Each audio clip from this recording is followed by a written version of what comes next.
All right, how's everybody doing this afternoon? Good, I hope. I don't hear So good, so good. you. Wonderful, wonderful. Well, thank you all for being here. I know it is lunchtime, so maybe you'd rather be eating a steak or something, but I do promise you that this is going to be a lunch and learn that is worth being on today. There probably will be some people trickling in, which is perfectly fine.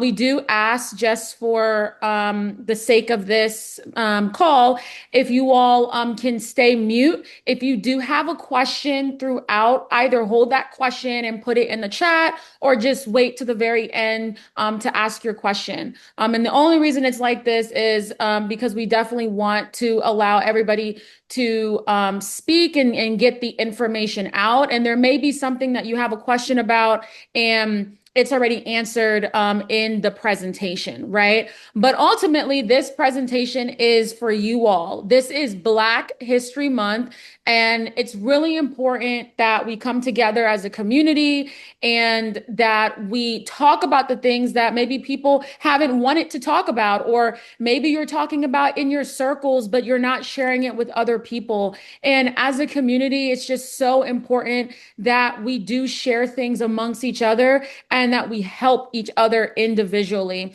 So that's what we are here to do today. This particular lunch and learn is called Locked Out of Housing, Not Locked Out of Wealth. I actually love that title. Big ups to Quintaria for that one here. But I love that title because what does it really mean to be, locked out of the housing market, but not being locked out of wealth overall? So I really can't wait to dive deep in. So the event flow today. So welcome, opening remarks from myself. We'll get into the main presentation. We'll do a strategic Q&A because we do think that Q&As are very, very important when it comes to you all taking your time out of your day to come to things like this. And so we want to be able to answer as many questions as we possibly can within the time frame. We will also be having a raffle, so please, please stay on if you want to be a part of that raffle. We will also be sharing some resources as well, so you don't want to miss that. And along with resources comes next steps, right? It's important that you apply what you learn here today to the real world. So you don't want to miss out on next steps. All right, perfect. So before we dive in, just want to tell you a little bit more about who I am, which I believe we can go to the next slide. I am a strategist, community leader, wealth educator. I mean, honestly, the list goes on. This is funny because when y'all see Quintaria's slide and when I introduce her, you're going to be like, wow, they do a lot. Yes, we do a lot. But that's great. That's honestly what makes us who we are. I am the host for today, but really my mission is very, very simple. I want to help people in our community, right? Black families, Black professionals, our neighbors. I want them to understand that wealth building isn't just possible, but it's honestly a birthright if we really think about it, right? And so I've seen too many of us believe that because we're locked out of traditional housing markets or because we don't inherit a trust fund or anything like that, that we've been locked out of wealth entirely. And that's not the case, right? And that's what we're here to talk about. Three things are going to happen this afternoon. So you're going to be able to gain clarity, you're going to know what your options are, and you're going to have wealth action. So not only are we recognizing Black History Month, but we're also recognizing it as a moment, not just to look back, right? But also a moment to take wealth action, right? A time to take concrete steps towards building financial futures that we deserve. So we're just about this meeting today will be about an hour. It can go longer, just letting you all know, because again, we want to be able to answer your questions here, right? So without further ado, let's go to the next slide. All right, perfect. So before I introduce Madam CEO Quintaria Brunson, first and foremost, we definitely are going to be addressing a few different things. We're going to address the real housing affordability climate that we're currently facing. You all know how the economy is now, you know how the administration is, right? So we're definitely going to be talking about that, and we're going to be open and honest about the different challenges that we have. Second, we're going to expand the definition of ownership. So home ownership really is, it's one path to wealth, but it's not the only one. So we're definitely going to explore multiple pathways. And third, we're going to leave here today with a more realistic 12-month wealth pathway, right? So a lot of people get theory. We're not getting theory here. We're also getting application, which is super important. So, wanted to introduce Madam CEO Quintaria Brunson. I've known Quintaria for a few years now, and I'm so blessed to have met Quintaria when I did meet her. Right, Quintaria is Before I so blew up. No, I'm teasing. Because that that can't too, get to right? me now, It's baby. always it is always important to meet people before they do blow up and become so famous that you can't even touch them anymore. Quintaria is so funny. That's what I love about her, right? We're always joking, we're always vibing off of each other's yin to the yang type of thing. And I love working with her team. But you know, Quintaria is a strategist. She's a community leader. She's an author. She's a media contributor. She owns the Brunson Approach, which is a strategic firm. She also is the leader of Generations of Wealth Church, which I'm pretty sure she would talk more about.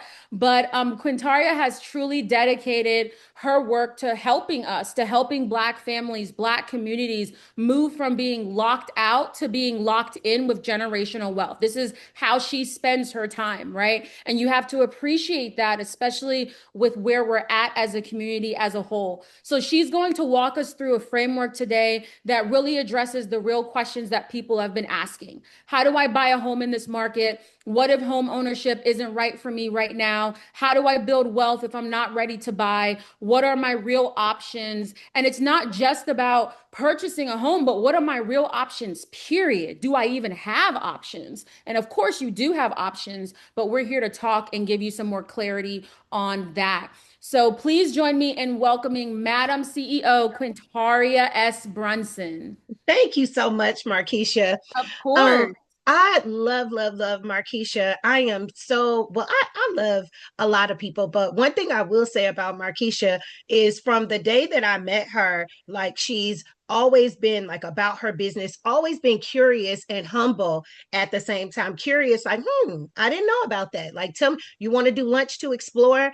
And of all the things, before I get into the meat and potatoes of what I want to dig in to give more solutions is the people who are open to conversations, the people who are like genuinely seeking to learn more, to know more, to do more, who are not saying, look, I'm good where I'm at, can't nobody teach me anything, can't nobody tell me anything or whatever. Those are the people who over time, 5 years down the line, 10 years down the line, we're winning.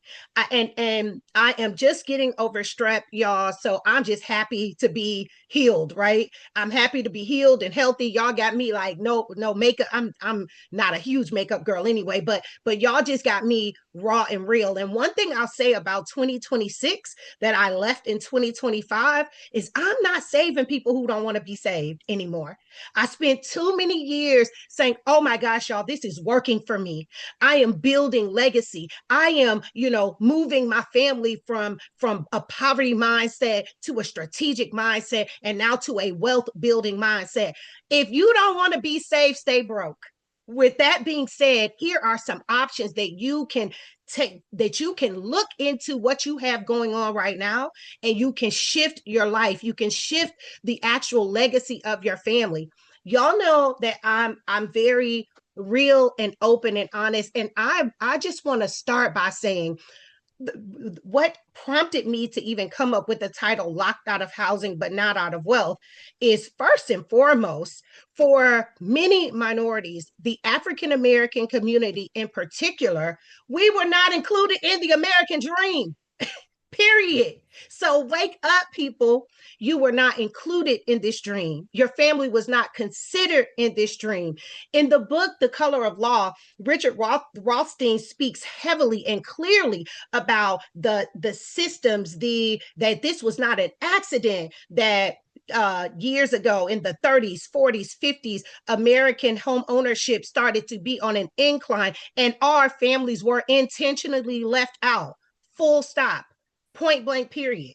So the fact that we can have this whimsical illusion that something that was not even intended for you is the way to wealth, is the only way, because I am a homeowner, I'm a property owner, and I don't knock it, but I fear that too many in our community are keeping the lack of being able to purchase, or the lack of being able to afford a home, or thinking that they're less than because they're not a homeowner. I want none of that to hold us back anymore. So when someone says, like, why didn't we just buy houses earlier?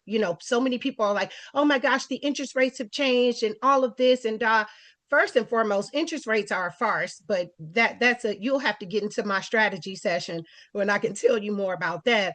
But the real answer, or the real question should be, what is my plan and how do I get there with or without a house? And today we're going to not spend too much time, but the slides will show the 30-year fixed mortgage rate is at back at 6.10% as of January 29th of this year. In December of 2025, the median existing home sales price was about 405,000. 400, nearly $500,000. You need to borrow $500,000 if you get a mortgage, or save or acquire. You need $500,000 to be a part of this so-called dream. No, we're not falling for the okey doke anymore. We are not believing the illusions that they want us to believe. Home ownership is beautiful. Home ownership is wonderful, but we are not going to let home ownership, or the fear, or the what the economy looks like now, keep us from building wealth and buying whatever we want or desire in the long term. So again, like I said, the American dream is a trap. Especially, it's a trap for all Americans, but especially those Americans who were intentionally not considered in the dream. Period, point blank. Right. So here's a revolution. The system sells one doorway. Wealth has multiple doors. And this is one of the things that changed my financial path, my financial mindset, that changed my overall mindset in life, is when I realized, when you're in circles where people are talking about what you can only do, or everything feels limited, or like it's a small, like it's scarcity everywhere. You are around individuals who probably don't truly understand wealth, probably don't understand. You need a community mindset. You need a how do I work with others mindset. Now, be mindful, if Lil Ray Ray and them ain't there yet, you may not want to work with them just yet. However, one thing that I can say that has been true, especially true within the last 48 months of my life, hanging around 4 millionaires, you are bound to become the fifth. So this, any places or spaces that you are, and you get the message, or the sentiment is that there is one way to do anything, I would be very cautious of that. And buying your first house, it is such a trap in so many ways. And I want us to get into the meat and potatoes of solutions, so I don't want to stay on it for too long. But revelation number one, the system sells one doorway. Wealth has multiple paths. It has windows, it has back porches, it has open rooftops. Wealth has so many ways that we can get there and that we can build, that we never want to be put into a box. Revelation number two, the single cost that if a single goal controls your timeline, you can be managed by that goal. Meaning that if everything depends on purchasing a house, refinancing your house, that is your master. And y'all know I am the newly founder of Generations of Wealth Church, which is beyond just church as people know it. We definitely are doing life-changing financial work and tribal work. But one of the things that we discuss in our community with Generations of Wealth is, who are you really serving? So many individuals believe, and I don't even think that it is by intention, right? I think that you are just so pressured to think that paying your rent is so important and paying your mortgage is so important that you just need to be mindful that it does not become your God. It does not become what you live and breathe by. It does not become your all in all, because again, revelation number two, if a single goal controls your timeline, you can be managed by that. You can be controlled by that. So again, wealth has options. The We have again stats about the American dream and how many households it says that the affordability analysis shows that 57% of U.S. households are unable to afford a $300,000 home. They're 57%, so more than half of American households, all American households, cannot afford 300,000, and we just heard the median, the middle range. Now, I'm not even going to talk to you individuals who live in expensive areas like myself, but the median range for home ownership costs is 405,000. 57% of Americans can't even afford 300,000. So with that being said, housing may or may not be in the immediate path for you and your family, but ownership is. Do not think that the first step to becoming wealthy, the first step to building your legacy is dependent upon home ownership. I want to get into the wealth pivot, ownership beyond home ownership. So the wealth pivot has four moves, right? Move number one, be strategic. And this isn't even a shameless plug. This is me just being all the way real with you all. You need a strategy. You need a strategist.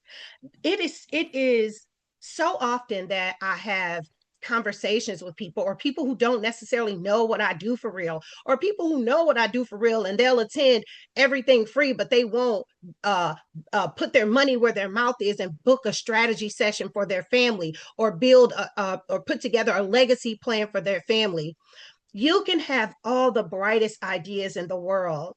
If you do not organize your thoughts, organize your family mission, organize your financial mission, it is a crack dream almost. Like even for myself, I have hundreds of clients that I support with strategy. I have amazing strategy for myself, even with me, with the anointing, with the gift that I have of being an amazing strategist, of doing strategy day in and day out. I can honestly say, full transparency, 35 to 40% of all of the strategy that I have for my life and my legacy. And for those of you who all don't know, I have 100-year legacy plan for my family. I can honestly say, with all the brilliant ideas that I have, with all the accolades that I get, with all of the news features that I've been on, radio, talk shows, you name it, 35 to 40% of all of the ideas, of all of the strategy that I have, I actually put into place. And why is that? Because of life, because of, I'm human. So I don't want to just be strategizing all day, every day. But I want to point out the first point of building a strategy goes beyond a wish. You need to have a strategy, a thoughtful strategy in place, so you can take your brilliant ideas, so you can take your goals and your aspirations and your, like Markeisha said, and I loved it, your birthright. It is your birthright to be wealthy. It is your birthright to not be financially stressed, right? To be financially set free. However, if you do not start with a strategy, you're joking. You're playing with yourself. You need a strategy to clearly know what the priorities are, to know to keep your family aligned, right? And we may talk about this in another segment of it, but it's so many people that mom works hard, dad works hard, kids have no clue.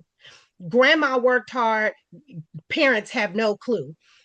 A strategy gives you a documented process that you can pass along, that you can share with your family, so that your generation, if you're like me and you want your children's children to benefit from the work that you do today, right? You can have that plan already laid out for them. They can understand what a trust is. They can understand why you need to have certain types of life insurance policies, how you move money from an IRA and when and why. And it isn't just through osmosis, it's through a strategic plan that more 9 times out of 10, you will require professionals and strategists to help you to come up with that. Move number 2, build a family legacy structure.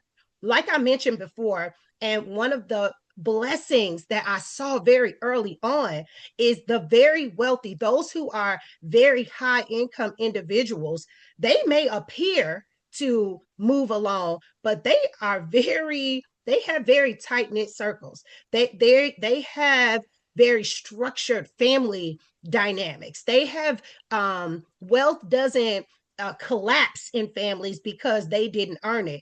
It collapses because in other families where people just aren't trained, like I mentioned before, mom and dad work really hard, but the kids have no clue of what they do or how to save or where the money goes. So your legacy is not what you leave. Your legacy is what you teach while you're living.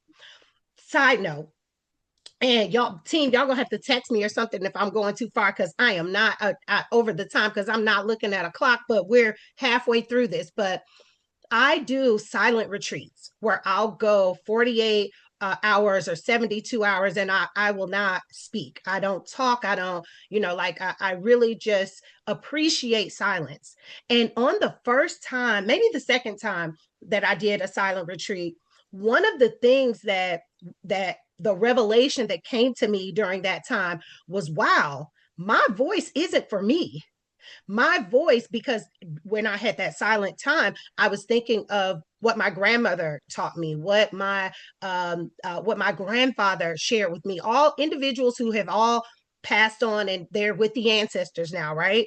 But in that silent time frame, I said, my voice is not for me. My voice is so that my children remember things that matter. My voice is so that my grandchildren can have strategy and wisdom. So, my voice, my legacy, which my voice is a part of my legacy, is so that I can teach while I'm living. And that is what I'm dedicated to do to my family, to my community, to all who are ready to move forward and make strategic and aligned decisions so that they can move forward with home ownership, without home ownership, while they're waiting on home ownership, and everything in between. So install a family wealth rhythm. I talk all the time about doing family meetings. It's been almost 4 years now since I started introduce financial meetings with my family, and it's all the rave now. It was awkward at first, but it is all the rave, right? And now I've even scaled it beyond that with my extensive understanding of the tax code to leverage things like Generations of Wealth Church, which enforces the mission of families being trained, aligned, moving in privacy, not letting the government make all of your decisions, or being intentional and not operating out of chaos. So move number three is to build ownership through income and asset participation. So ownership can come through business cash flow, pipelines, margins, systems, things of that nature. Ownership can also consist in investing and diversification, we're in tax season, and for I do taxes for high income earners. Crypto this year is a whole is an interesting conversation, but for the last few years, non-traditional ways to invest have been really getting people on the board in terms of becoming millionaires and multimillionaires. And those are things that we should consider. I'm not promoting crypto or anything of the sort, but I'm saying that investing and diversifying your assets, all of your money should not be in a savings and one IRA. You should definitely understand what assets will allow you to pull money out if you need it quickly, what assets are more for long term wealth building, and so on and so on. The next is reducing your debt and improving your terms. So many people just think that, now people are beginning to understand that you can dispute things or whatever, but you can also improve your terms, be it for business credit, your personal credit. Call those creditors up. They're in the same economy we're in, baby. They having the same concerns that we are. Renegotiate. See if you can renegotiate. Find out what is most important to you.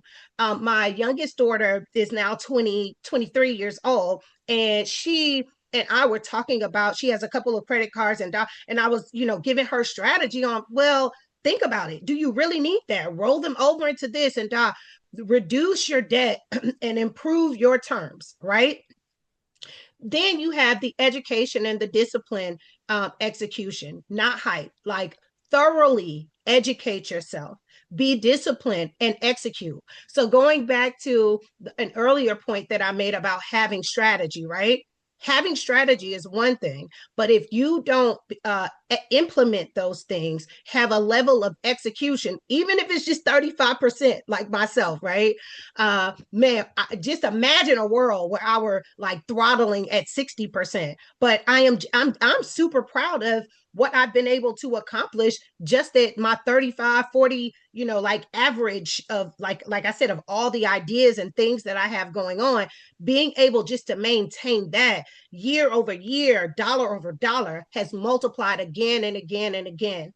And then your first ownership may not be a house. And if you are a homeowner, I encourage you to look over that asset and see if there are ways that you can leverage that asset to put you in a better financial position. But it may not be that a home is your freedom, right? Because the times have changed. It's not like in the 30s and 40s where the government was giving, 2-bedroom bungalows, 3-bedroom homes with a bath and a half for $30,000-$40,000, and now they're worth 300, 400,000. We're beyond that point. But make sure your cash flow engine is prepared and considered, and things of that nature. That's one of the things that I can definitely say. Well, let me go to move 4. Move number 4 is land first. One of the things, I always loved land. My grandmother owned lots of land when I was a child. She would visit the land, and had people would have to argue with people who were cutting trees on the land and weren't supposed to, and those type of things. But land can be control and positioning while your buying power increases. Like, don't take it as settling because your first purchase is land, and perhaps the land doesn't have a structure on it or things of that nature. But land is power, especially. And I'll say this in this safe space of talking about, or talking with indigenous and minority peoples here. Like, land will be all that we have. It is what we were promised and lied to, and then snatched away. Consider how you can buy land. Land is cheap. It's inexpensive in terms of the cost per the cost per square foot versus other, and it allows you to have the land, and then perhaps your strategy can include working and building towards putting property or some type of structure or home on that land in the future. So, with all of that being said, I do want to speak to one of the things that Markeisha and I did together, and that was writing a book about becoming an accredited investor. So, I know this is kind of like a fire hose session, like all these wonderful ideas, but I could not touch on when we talk about strategy, when we talk about putting yourself in position so that when you're in a position to buy a home or to buy property, you have all you need. Consider becoming an accredited investor, because this is the part no one teaches at the cookout. Many of us don't even know about it. It's not about ego, but if you are not in certain rooms, at certain tables, a part of certain conversations, you miss the great opportunities. Many of the deals that you see on Zillow or, like maybe you're on an email chain or something like that, many of those have been mulled over, like 50 people have looked at them and turned them down, if not 500 or 5,000 even, have looked at it, turned it down or whatever. But as an accredited investor, it puts you in decision-making rooms, opportunity rooms that you would not have an opportunity to be a part of if you're not. If you don't know what an accredited investor is, reach out to Markeisha and I will get you our book and all of that good stuff. But it's many people qualify. Your net worth needs to be a million, excluding your primary residence. And there's ways to calculate that.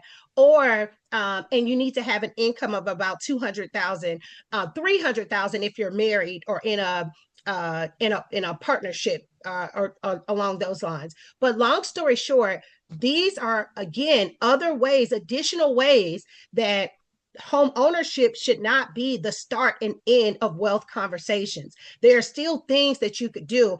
I know multiple individuals, and I don't know if Markeisha wants to share her story at some point if we have time, but I know many accredited investors that don't own a primary home, but they're still a part of wealth conversations and able to make wealth decisions that many are unable to, right?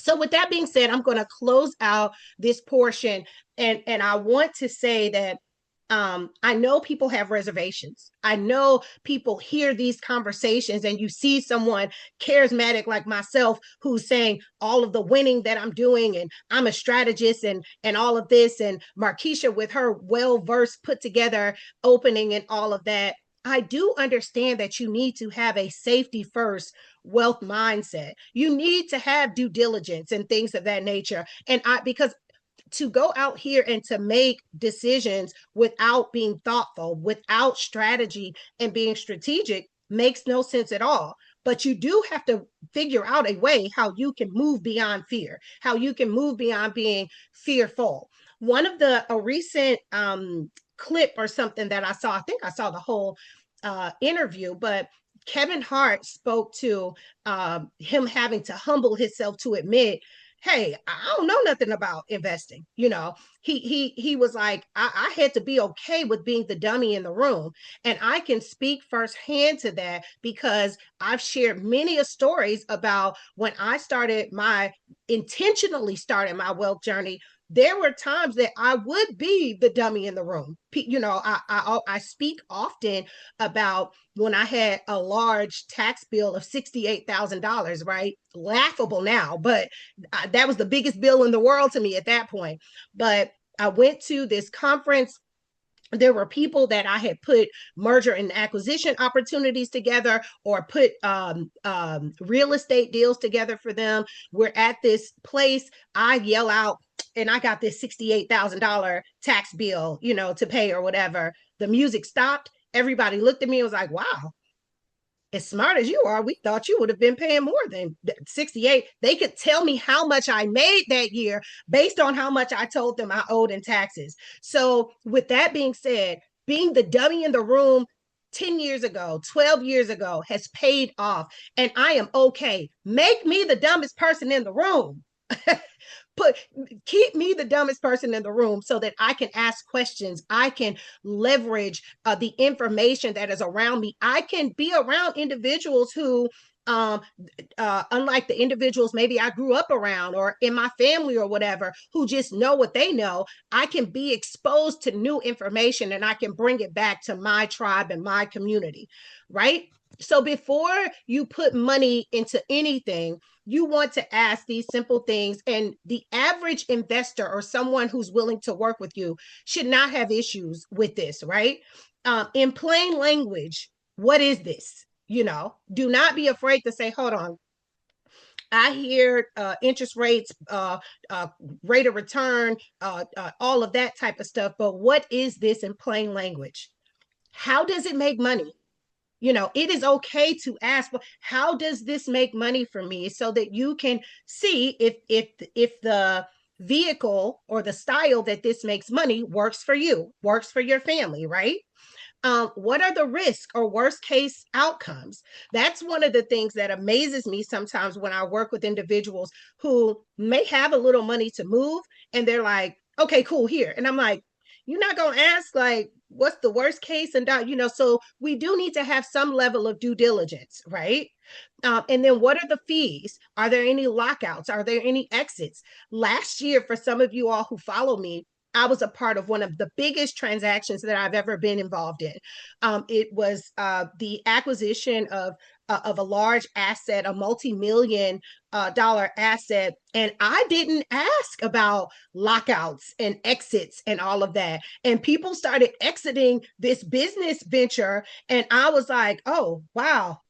So you do want to ask, what are additional fees? Are there lockouts? What are the exit opportunities for this investment? Proof of exits. How have other people exited in the past? Do you have any testimonials and things of that nature?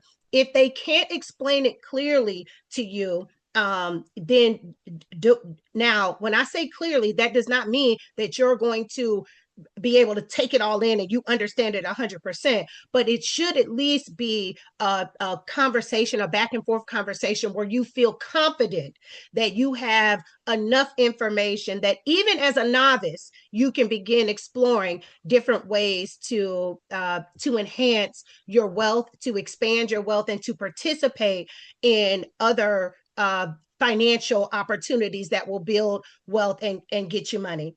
At the end of the day, we'll be sharing our 12-month plan with you at the end of this.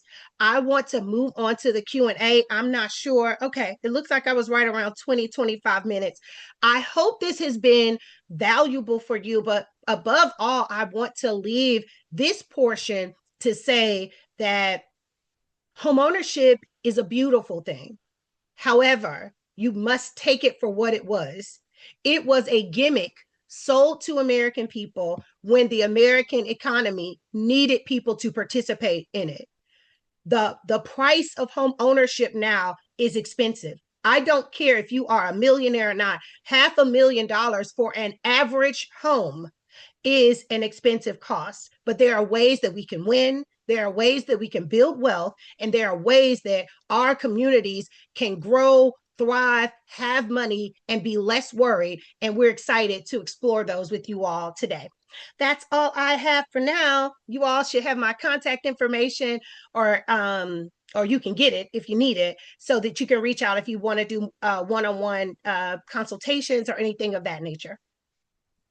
Thanks so much, Quintaria. Can we please give it up to Quintaria for all the gems that she dropped? I mean, honestly, I hope that everybody was taking notes because, I mean, it was a masterclass, right? And if you are getting this amount of gems during a luncheon session, imagine what you would be getting if you had a one-on-one strategy call with her. So definitely utilize the links that her team has shared in the chat. You definitely want to go ahead and book a strategy session because Quintaria knows her thing. She's been doing this for decades. Like, she's an expert. Right? I think a lot of the times when we think about, for example, our taxes, people are naturally going to TurboTax, or they're going to H&R Block, or they're going to a CPA, and they feel, oh, these people have, the credentials, they're going to make sure that I get the most money. No, they're not in your corner. Like they're not looking to see how you can earn the most money or get the most tax write-offs. That's not their job, right? And so when you have somebody who's a strategist, it is so important. I know all throughout last year, strategy was my word. Well, even this year, strategy is my word too. You really need to find somebody who's in your corner, who has maximized their wealth over time, who has I'm pretty, and I know, like, I know this about Quintaria. Like, if nobody was there to teach her, she has learned on her own. She has fallen flat on her face and she has gotten back up. You need people like that. You don't need the people.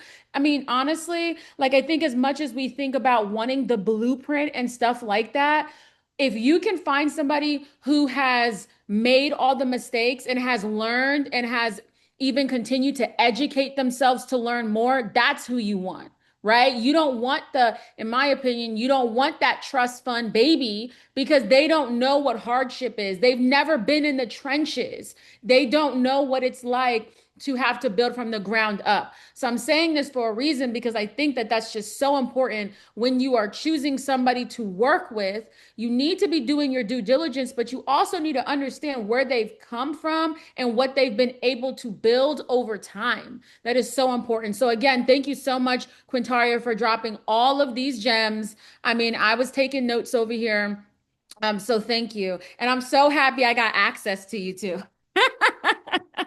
We always joke about that. Yes, You're yes. And I'm grateful to have you as someone in my corner as well too. And it's always lovely to see the tips and suggestions that we give one another, how we Mhm. come back and we bear fruit from that as Exactly. well. No matter what, I do want to say this, and I'll give it back to Markeisha. Even when because we're in tax season, you need to go to your tax preparer with a strategy. Period. Mhm. I have a degree in accounting. I have no disrespect for accountings. I worked as long as I could, praise God, in the accounting department. They had one time to tell me we had to stay late because we were 10 cent. We couldn't find 10 cent. We like that was all I needed. And I was like, but it allowed me to understand numbers, appreciate numbers, but see that I'm more of a strategist. But with that being said, even your CPAs, they are and like I said, no offense, I have a degree in the same area that they're in, but they're your bean counters, your dot the I, cross the T type individuals, and we need them. I need my CPA. However, your CPA is not your strategist. You need to go to them with the tax codes that you want to implement or the ideas. And I tell people all the time, if you can't afford a full strategist, at least pay a tax attorney for an hour of their time and ask them, hey, what's legal, what's illegal, and then you take your strategy to the tax preparer from there. But to think that, like Markeisha said, these companies are going to give you strategy, it is like you are the asset. You are how they're making money. Yeah, no, that's very true. Well, now is your time to ask your questions, right? So, you heard from Quintaria. What questions do you have from her about what your next steps could look like? And you all can raise your hand if you want. You can write it in the chat. You can get off mute at this time if you want.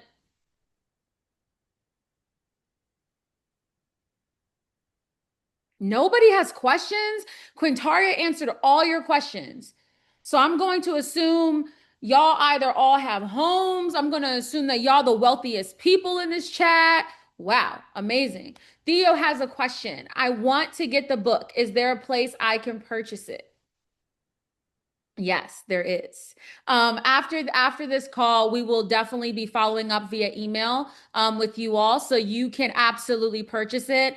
And Quintara and I are so happy that we are making this available to you all. We've worked very, very hard to put it together. It has so many gems. I mean, honestly, like seeing other things that are out there, it's not even like it's definitely giving what it's giving, right? It's giving you that cheat code. So you will be receiving an email after With that this information. lunch and And we learn. even Yes. have a workbook included, don't Mhm. we? Yeah, I Yes, thought we so. have a Yeah. workbook. At the very end of it, there's an entire workbook. So, it asks you certain questions about your budgeting, your finances, what your goals are, and you're able to work through it. Thank you, Theo. Any other questions?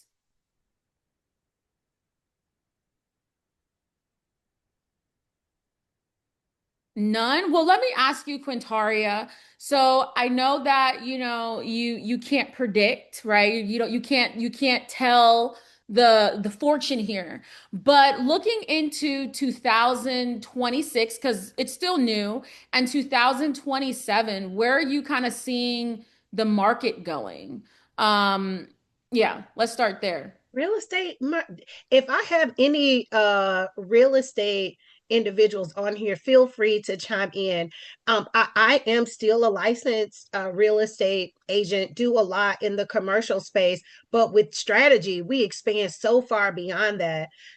For me, and I may be the worst person to ask, for years I felt that too much was placed on real estate alone and not, especially in minority communities. You're sold again, like I said, a dream that you weren't even considered in, and people are fighting and scraping and scrimping and over spending more than they should to be a part of a system that you're not included in to begin with.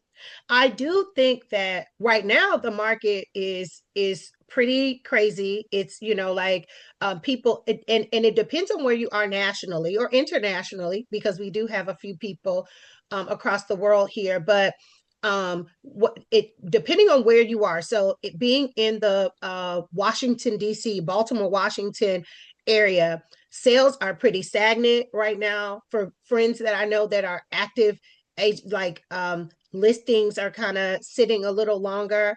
But like I said, it's all a facade though. Like when people are clamming up and not wanting to buy, that may be a great time for you to buy. When people, like it's supply and demand. Like you see what's there, you find out the needs or whatever. I do think that by 2027, as long as we don't have any major incident, that includes like the greater safety or global safety of all of us, I do think that things will start to clear up on some level. However, with the awakening that I've had, I feel like people really need to use this time while they're talking all the doom and gloom to assess what's really important to you, to assess when you are in position to buy a property or to buy land. Like I said, a lot of people sleep on land, and you and I've had conversations about me. Mhm. I'm searching the from sea to shine, from sea to shining sea, baby, Right. looking for land and picking up land across the United States. But when the market shifts, as it always has and it always will, when it shifts to a position that it begins to look a little better than it does now, I just want our people to be in position to do what they want to do and not be so caught up in the flow or in the hype of what the mass media is telling you. Like, because right now most people are getting the don't buy now, the interest rates are this or that, and it's like when my grandmother bought a home, the interest rate was 12%, but you got to do what you got to do, like. Right. But Exactly. so that would be my take on it. But it looks like we may have a question in the chat. We do have another question. How do I know which wealth lane I should start in if home ownership isn't realistic right now? Strategy. That's not a cookie cutter answer. I will say everyone can assess your spending, look at your debt, and things of that nature, but you need a strategy. So, depending on what is important for your family, for some people, owning a home is truly important for them. And that's why I wanted to make sure we give hope to people that it's like, I hear what you're saying, Quintaria, but my grandmother never owned a home, my mother never owned a home, and I want to own a home. I can appreciate that, right? So if your family's priority is home ownership, then your strategy will reflect what do we do in this market where nearly $500,000 is the average price. How do we put ourselves in position to either undercut that or so the and that is what I want everyone to take away from this lunch and learn, is that it's no set way. Anyone selling you step 1, step 2, step 3, even in what we'll deliver to you after this call, is just like I won't say a broad range, but it's suggestions of how you can prepare yourself and position your legacy so that you can move the way that you want to win. So to answer your question, Ashley, if ownership isn't realistic right now, assess, like I said, baseline, how am I spending? What's my mindset around money? Am I so many people, I don't care how much you make.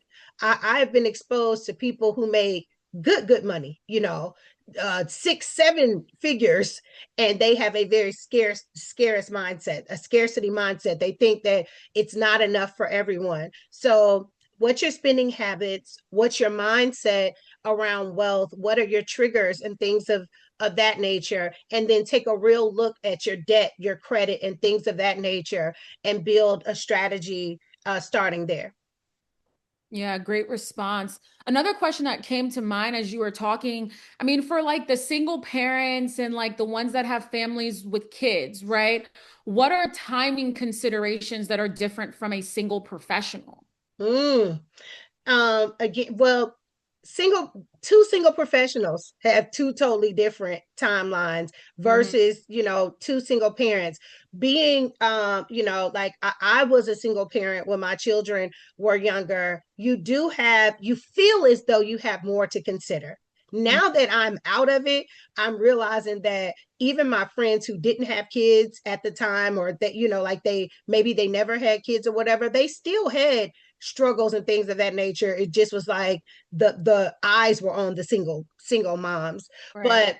But one thing for my single people, still find a tribe. You know, I am shocked, and I don't know if you've had this experience, Markeisha, but sometimes when I speak to single individuals about like, hey, you need life insurance, I don't have anybody to leave it to, or Mhm. I don't want my brother to have I Yeah, don't want him to get paid off of me, I get which that a is lot.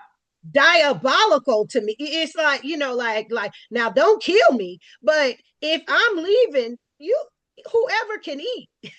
Right. I need y'all to, but I want to leave a strategy so that they can win, right? So for single individuals, consider your tribe, because sometimes I think that, and I have children, so this is just an assessment I'm making based on conversations I've heard, but sometimes it kind of falls flat when they say, well, I don't have any kids to leave all of this to. Like, Mhm. like in the middle of a strategy, they're like, well, I really, like I want to put some things together, but I really don't have any. So find a tribe that you can share and you're willing to invest with, and and build with. That would be my suggestion for singles. And for families, single parents, combined blended families, or whatever, make a family mantra. What is your family motto?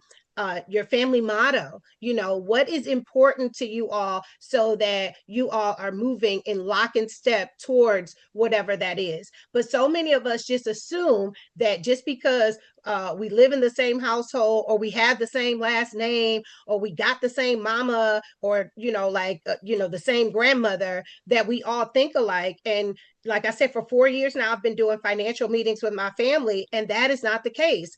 Everyone has different priorities, and it is up to us to, again, be strategic, and not just assume that, oh yeah, everybody wants to buy a house, or oh yeah, everybody knows that you need life insurance, or everybody even wants life insurance, or some of those other financial vehicles. But find a community that works for you, build with your family, and have clear aligned goals that you can work towards. Those family wealth meetings are so important. That's something that I learned when I was reading a book, and it was just about how the wealthy people like meet every year with each other. And then separately, they have like quarterly meetings with their families. And I was like, wow, we're not doing this in the Black and Brown communities at all. Yeah. And that was an eye opener for me. And then when you go off and you talk to your family, being somebody who also writes life insurance policies, it's always so interesting to see where your family members are at, right? Yeah. What they're against, what their knowledge base is when it comes to wealth building. A lot of people are still stuck in this, and I always say like a poor mindset, like a poor man's mindset. And that's a story for another day because there are some systemic issues there, right? But at the same time, you know, at least, people like you and I are breaking those generational chains, Yeah. right? So that the whoever's the future to come, we don't have to they don't have to have that mindset. So I Yeah. appreciate you saying that. Or at least they have options. I Mhm. may not change my aunt's mind on a call, but for my family financial meetings, I bring in other professionals because I can talk about something for two meetings and bring in an expert, and in 30 seconds they're like, oh yeah, I knew that. It's like, you know what? But so you just got to position yourself to win. I see one of the questions says, what is one red flag that people ignore and it ends up costing them? It's the life insurance, I'll say. It Mhm. sadly, I will say, now there's lots of red flags, but so many people do not have enough life insurance, or they don't have any and they think that they have more time. So maybe I'll swap that. It's that people think that they have more time. You think you Mhm. have more time to put your strategy together. You think you have more time to have your family meeting. You think you have more time to get the policy next month or next year, and you don't. So that's the biggest red flag I'll see. We'll take the next two questions and then we'll move on to our raffle. Sure, yeah. So the next question we have is from Donabelle. What would you do first if you were starting over today with the same market conditions we're facing now? You got I got some ideas. I don't know if you want to. Yeah. I You don't can know if you go. want to Yeah, jump in for. Okay. I'll Well, jump in. I will say, if I were one, starting with the mind of a 48-year-old, there are a lot of, I have been blessed to have a lot of money cross my path, cross my, in my 20s, 30s. Like, I have always possessed the ability to either host events or do something or find, I'm always reinventing myself, right? Or elevating and growing. So I've had lots of money pass my hands, but the 25-year-old single mom's priorities differ greatly from the now 48-year-old grandmother, right? So if I knew then what I know now, I would have definitely been more intentional about the investment vehicles that I used. From the time I was 14 years old, I've been doing taxes, and for years, for the first 10 years or so that I did taxes, it was about getting earned income credit. Like, I was a master at getting people their most back or whatever, for low income earners or whatever. I would have really scaled my understanding of the tax code sooner, as opposed to just almost to be like just who I am, real Quintaria, like the hustle of it. I'm from Detroit, y'all. I can't, what up though, like, but 14, 15 years old, I'm going to work with my aunt, and this is when rapid refunds was 7 days, y'all, right? But I'm stuffing the package and I see like the pattern. And so if I had the mindset that I did now, I would have realized, I see some of these patterns. I see, that if you pay this, then this will happen. I see that people, one of the reasons why at like 24, 25, I had to stop. I no longer did rapid refunds. I would only do tax strategy, and I wasn't even calling it that then. I called it forms is what the government calls it, but I started doing long forms, which was like business owners or people with homes and things of that nature. Because even in my early 20s, I would be amazed at how many people would pay $700, $1,000 to get their taxes back immediately. And it's like, yo, you made $18,000 last year. How are you giving up 1,000? Well, I need a car, or I need a new bedroom set, and that just used to blow my mind that they would give all of this money away and you don't have much. So, but those are things that off the top of my head, if I had the mind that I have now, I would have started um understanding principles, wealth building principles, and applying them sooner. Where real talk, I just had like the a hustle mentality, like, oh, if I do 15 tax returns and that, like that, you're Mhm. owning tax offices and things of that nature. I was moving more so on the hustle, real talk, like more of a like I'm gonna make sure my family eat. Y'all making sure y'all family eat. I'm gonna make sure. I would have had a more how do we all win using the greater strategies available sooner. Right. Yeah, I have to agree with that. I mean, if I can do it all over again, I mean, at the age of 25, I think I made my first $500,000. And for me, because my family didn't come from that background, I didn't really know what to do with it. And I liked lots of nice things. And so I went out and I spent that money on nice things. And if I can do it all over again, I definitely would have invested differently. I was fortunate that my mom had a life insurance policy for me since the day I was born, but it was not a good life insurance policy. I did Mm, not learn about that until a little bit later on when I got into doing life insurance. And so I definitely would have educated myself. I probably would have gotten a mentor a lot sooner as well, and paid the money to tax lawyers if I needed to, like paid that money to the people that could grow my money, right, with their strategy. That's important. So I would have done things like that. I definitely would have invested in Bitcoin at the time, but I didn't know really anything about crypto. I didn't know anything about the stock market. I would have bought land. I would have bought more than one piece of land. Like I just would have done so many things differently because my goal right now is to retire by the age of 40. And now, in a sense, I'm kind of like playing catch up, right? Like mm, people always tell me, you're young, Markeisha, you're young. And I'm like, sure, yeah, but I could have made better decisions when I had money flowing through my hands at an earlier age. So yeah. if I could do it again, I mean, I would be putting money any and everywhere. It definitely wouldn't have just been on a home. And yeah, I most likely would have purchased a home if I had predicted that where we would be today, right? I would have purchased multiple homes, done some flips, and then been renting them out. But it's never, it's okay if it comes later on in life. At the end of the day, at least you're learning now. That's all that matters. Yeah, no, it's that looking back, hindsight's always 2020, but the beauty is you can always start right now. You can Hmm. always start today. I Yeah, think we have one absolutely. more question in the chat.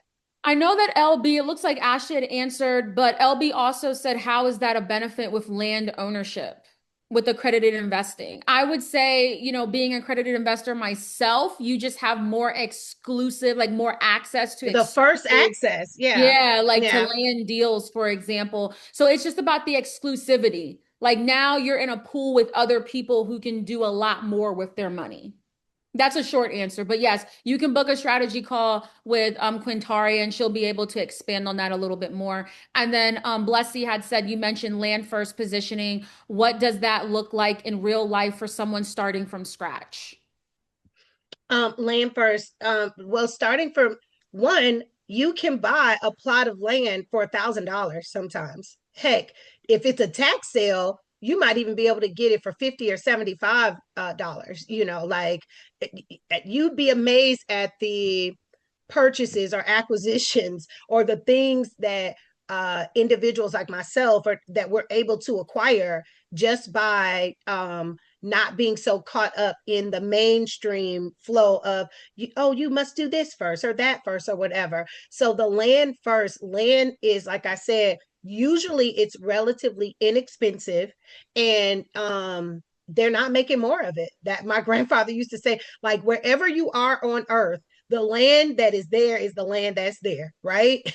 They may make more pots, pans, more hamburgers, more scooters, you name it, but land pretty much is what it is. And with land, you can consider future zoning. You can look to see, and the beauty about zoning is they're planning 10, 20, 30, 50 years out. 50 years out, that your government is telling you what they're planning on doing. You can buy strategically and be ready. So let's say all I have is $1,000 to my name, and that's not close to that 400,000 that you need to buy a house here in America, right?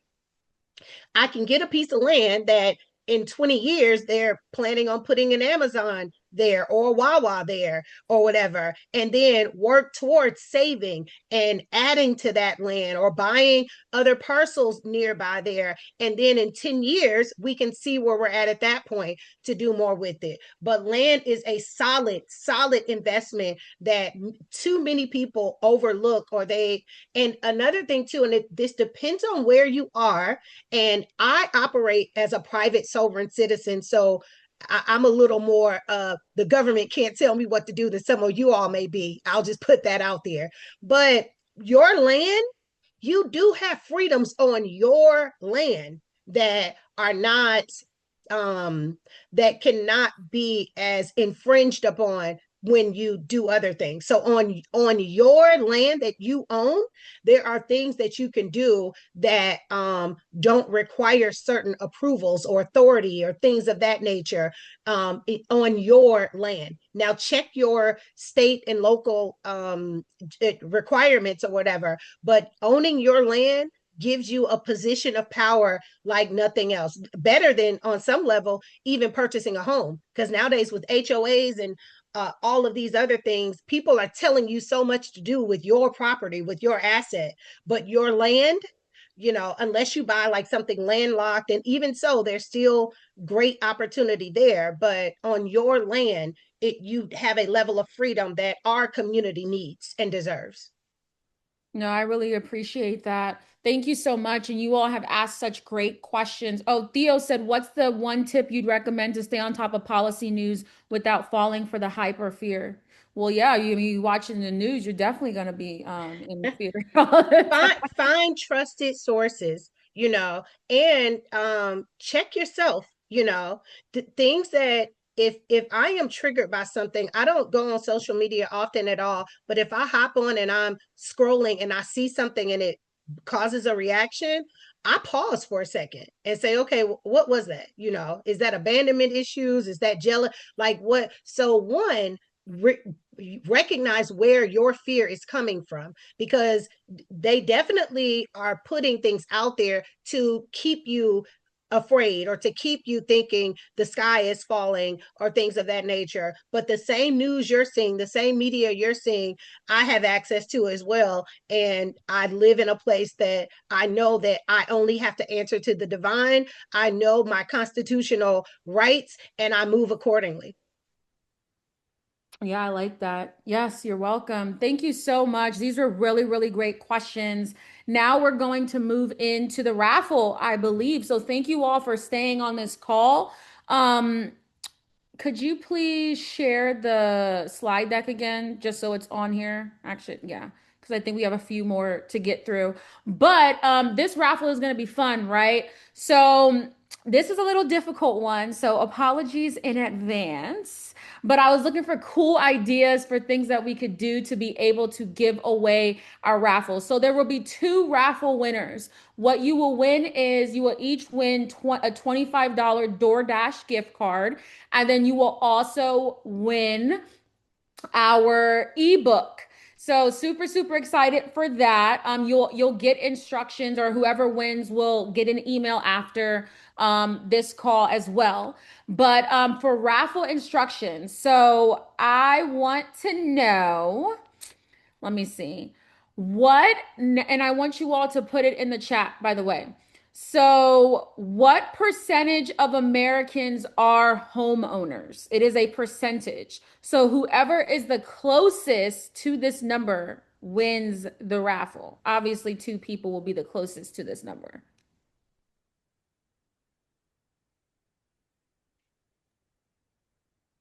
All right, y'all, come on.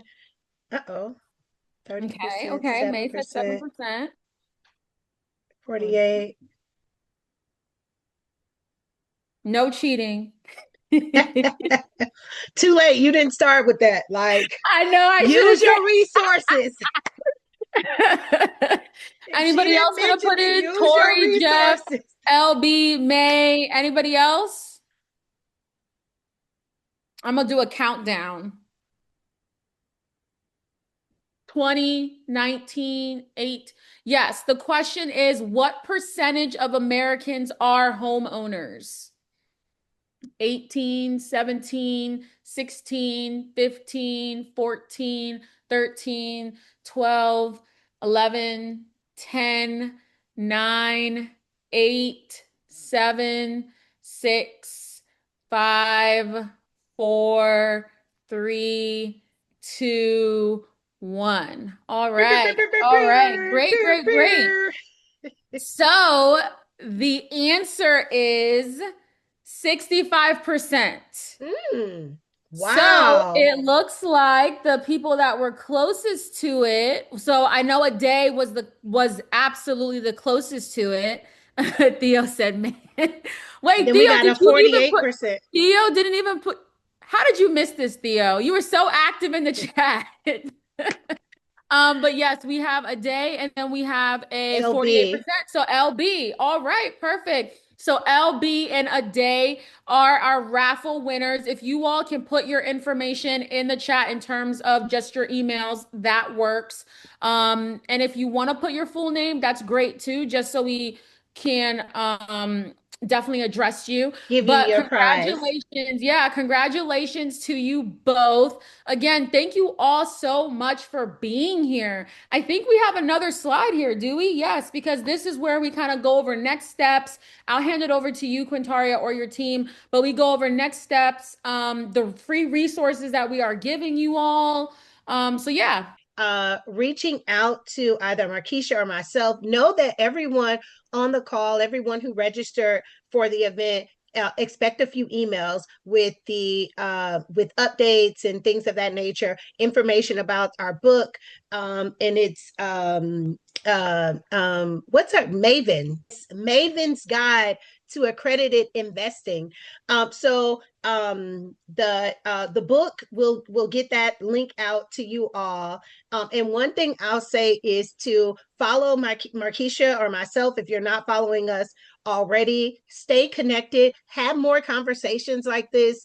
Socialite Season is a group that we come together and we have mindful conversations with business owners such as myself and Markeisha, and other individuals who are looking to become accredited investors, leverage financially, grow, and things of that nature. So just stay connected because we'll be doing a lot more this year with growing and winning because Markeisha loves this community. I certainly love our community. And we have multiple things going on. I think my team is dropping stuff in the chat. Markeisha, did you share your info? Don't sleep on Markeisha, y'all. Like, I would love to keep her all to myself, but I'm gonna be real. You all want to connect with her. She's doing dynamic things in tech and life insurance, and like, yeah. So be sure to reach out to Markeisha as well too. Yes, let me actually drop all my stuff in here because I Yeah, am drop doing a your stuff lot. in there. Yes, especially in the tech space for you all. Like we just had a session on careers. So if you're struggling in your career and you need assistance with that, we can definitely help. Yeah, we're doing a lot. So I'm just going to share my information and then you all can, absolutely connect. Looks like LB said would like to get into life insurance. Okay, like actually being a life insurance agent, that's great. All right. I love, love, love of all. Well, I got a few that run neck and neck, but life insurance is definitely an area that our community misses so much, and it is a key wealth builder. It's a key wealth Hmm. builder, and it's just a responsible thing to do. When I run into people who are uninsured or underinsured, and everybody's circumstance is different, but when you got other things that prioritize, like making sure your family is good, making sure your legacy is good, we need to have some new conversations. Yeah. Yeah, no, you're right about that. We definitely need to keep having Oh the yeah. conversations about this because Cool that's beans, just most LB. important.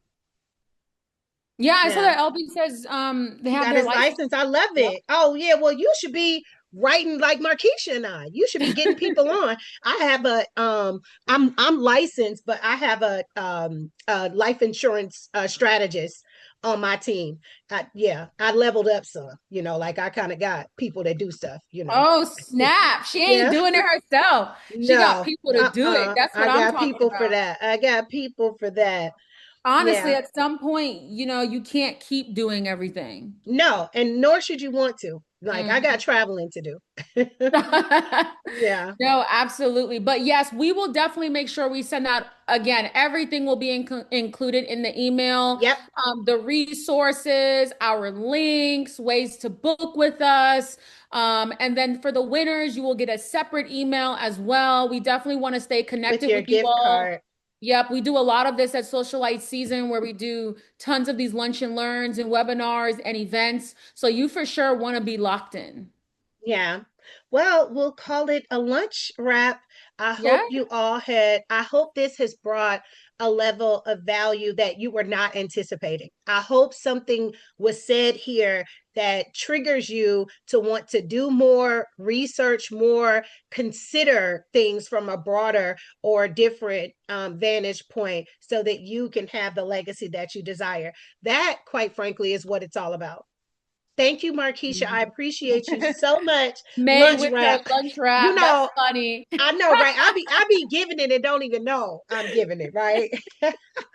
Lunch That wrap. is Yeah. hilarious. No, yeah, we really appreciate you all taking your time to be here, sitting through the entire thing. Thank you so much, Quintaria and her team. Yes, we're looking forward to seeing you all at many At the more of next these. event. Hmm. All Y'all have a right. good day. Yes, take care, everybody.